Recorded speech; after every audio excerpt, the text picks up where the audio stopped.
بسم اللہ الرحمن الرحیم۔ جی آج ہماری تختی نمبر 6 شروع ہوگی۔ تختی نمبر 6 اور اس کے اندر کیا ہے؟ تختی نمبر 6 کے اندر ہے مشق، حرکات، حروف مدہ، حروف لین۔ ہم 3 چیزیں پڑھ کر کے آئے ہیں۔ ایک تو ہم حرکات پڑھ کر کے آئے ہیں اور حروف مدہ اور حروف لین، یہ 3 چیزیں پڑھ کر کے آئے ہیں۔ تینوں کو الگ الگ جہاں پر ان کی تختی تھی، جو ان کا لیسن تھا، وہاں پر آپ کو سمجھایا بھی گیا تھا۔ آج ان تمام پچھلے سبق کی مشق کریں گے اس سبق کے اندر، پورے پیج کے اندر۔ تو یہ تختی کا نام جو ہے صرف یہی ہے کہ حرکات کی، حروف مدہ کی اور حروف لین کی اس کے اندر مشق کرنی ہے۔ چلیے میں آپ کو ایک ایک کر کے ایکسپلین بھی کروں گا تاکہ آپ کو پھر سے ریوائز بھی ہو جائے اور یاد بھی ہو جائے۔ لیکن اس سے پہلے آپ سے گزارش ہے کہ جو لوگ ہمارے چینل پر نئے ہیں وہ ہمارے چینل کو سبسکرائب کر لیں تاکہ ہماری تمام ویڈیوز آپ تک رہے، اور ان ویڈیوز کا جو ہمارا مقصد ہے وہ فائدہ حاصل ہوتا رہے۔ مقصد ہمارا یہی ہے کہ آپ لوگ قرآن پڑھنا سیکھ جائیں اور دنیا اور آخرت دونوں جہان کی کامیابی آپ کو مل جائے، اور آپ کے صدقے میں ہماری بھی بخشش ہو جائے۔ اللہ ہمارے اس پڑھانے کو قبول کر لے اور آپ کے صدقے میں اللہ ہماری نجات کر دے اور آپ کی بھی نجات کر دے، آمین۔ چلیے تو ایک گزارش اور ہے کہ ہمارے پورے سبق کو دیکھا کریں تاکہ آپ کو پورا سبق پڑھنے کا فائدہ ہو۔ بہت سے کرتے ہیں ویڈیو آدھی چھوڑ دیتے ہیں تو اس سے کوئی فائدہ نہیں ہوتا ہے۔ چلیے پڑھتے ہیں، شروع کرتے ہیں۔ با زبر با، یہاں پر پہلا لفظ ہے زبر ہے۔ زبر زیر پیش کو حرکت کہتے ہیں، ہم پڑھ کر کے آئے تھے پہلے، حرکات کہتے ہیں۔ تو یہ حرکت کی مشق یہ ہے کہ اس کو کھینچ کر نہیں پڑھنا ہے۔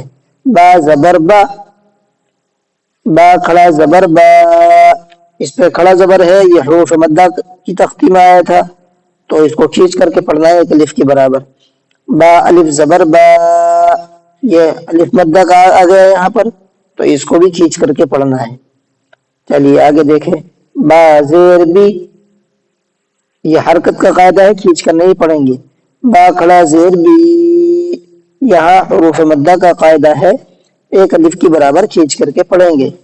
با یا زیر بی، یہاں یا مدہ کا قاعدہ ہے، اس کو بھی ایک الف کی برابر کھینچ کر کے پڑھیں گے۔ با یا زبر بئی، یہاں پر حرف لین کا قاعدہ ہے، یا لین آ رہی ہے تو اس کو بھی کھینچ کر کے نہیں پڑھیں گے۔ با پیش بو، با الٹا پیش بو، با واو پیش بو، با واو زبر بو، اس میں پہلے والے کو نہیں کھینچیں گے با کو، کیونکہ اس میں حرکت کا قاعدہ ہے۔ اس کو کھینچیں گے اس لیے کہ یہاں پر الٹا پیش آ رہا ہے جو کہ واو مدہ کی طرح ہوتا ہے، اور یہاں پر واو مدہ آ رہا ہے تو ان دونوں کو کھینچنا ہے۔ باقی با واو زبر بو اس کو بھی نہیں کھینچنا ہے، اس لیے کہ یہاں حرف لین کا قاعدہ پایا جا رہا ہے، اور حرف لین کو بھی کھینچ کر کے نہیں پڑھتے ہیں۔ آگے دیکھیں۔ جیم واو پیش جو، جیم واو زبر جو، جی اس کو کھینچیں گے، واو مدہ کا قاعدہ ہے، اور اس کو نہیں کھینچیں گے کیونکہ یہاں پر واو لین کا قاعدہ ہے۔ جیم یا زیر جی، اس کو بھی کھینچیں گے، یا مدہ کا قاعدہ ہے۔ جیم کھڑا زیر جی، اس کو بھی کھینچیں گے، یہاں بھی یا مدہ کا قاعدہ ہے، کھڑا زیر یا مدہ کی طرح ہوتا ہے۔ جیم یا زبر جئی، یہاں پر اس کو نہیں کھینچیں گے اس لیے کہ یہاں یا لین کا قاعدہ ہے۔ آپ کو یہاں پر ایک تھوڑا سا ڈاؤٹ اور تھوڑا سا شک لگ رہا ہوگا کہ یہاں بھی یا آ رہا ہے ساکن اور یہاں بھی یا ساکن آ رہا ہے، لیکن ہم اس والی یا کو کھینچ رہے ہیں، اس والی یا کو ہم کھینچ رہے ہیں اور اس والی یا کو نہیں کھینچ رہے ہیں۔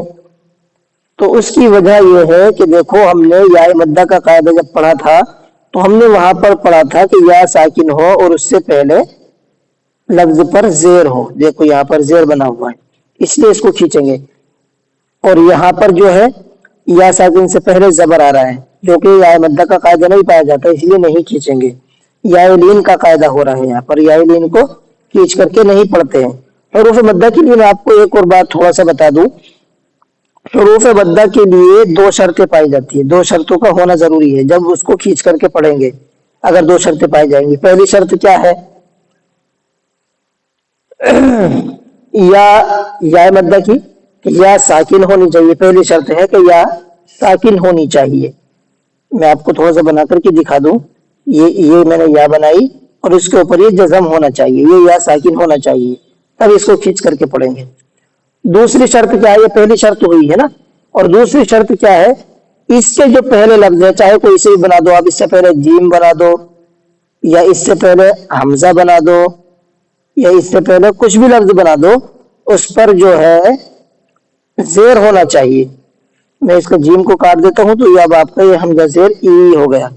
تو پہلی شرط ہے یا ساکن ہونا چاہیے اور دوسری شرط ہے اس سے پہلے لفظ کے نیچے زیر ہونا چاہیے. چلیے آج کی ویڈیو کو ہم یہیں پر ختم کرتے ہیں. باقی انشاءاللہ اگلے سبق میں دیکھیں گے. اللہ تعالی ہم سب کو پڑھنے کی توفیق عطا فرمائے. السلام علیکم ورحمۃ اللہ.